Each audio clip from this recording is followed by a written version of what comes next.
এখানে এই যে বাচ্চা ছেলেগুলোকে আপনারা দেখতে পাচ্ছেন, তো এদের মুখের ভাষাটা শুনলে না আপনাদেরও লোম খাড়া হয়ে যাবে। দেখুন এখানে বহু মানুষ আছে, সকলের হাতে কিন্তু জাতীয় পতাকা, কারুর হাতে রাজনীতির দলের পতাকা নেই, প্রত্যেকজনের হাতেই জাতীয় পতাকা। তো এই বাচ্চা বাচ্চা ছেলেগুলো জাতীয় পতাকা হাতে নিয়ে বলছে যে মুসলমানের চামড়া গুড়িয়ে দেব আমরা। তাহলে বলুন যে এদের কানেতেও কেমন ভাবে বিষ ঢুকানো হয়েছে কিছু রাজনীতি দল এসে, যে হিন্দু মুসলমানকে একটা ভেদাভেদ করে দিয়ে গন্ড লাগানোর সৃষ্টি করছে। এরা এই বাচ্চা ছেলেগুলো বলছে মুসলমানের চামড়া গুড়িয়ে দেব আমরা। তারপরে প্রত্যেকজনের হাতে দেখুন যে জাতীয় পতাকা, কারোর হাতে রাজনীতি পতাকা নেই, জাতীয় পতাকা হাতে নিয়ে বলছে জয় শ্রীরাম।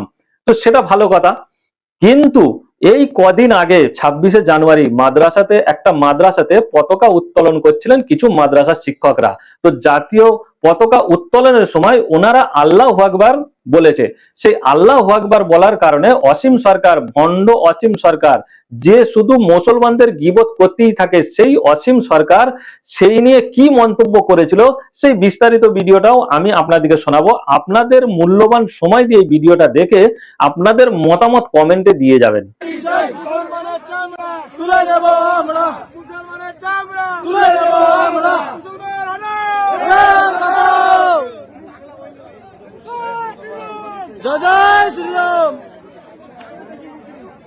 শুনুন, দেখুন।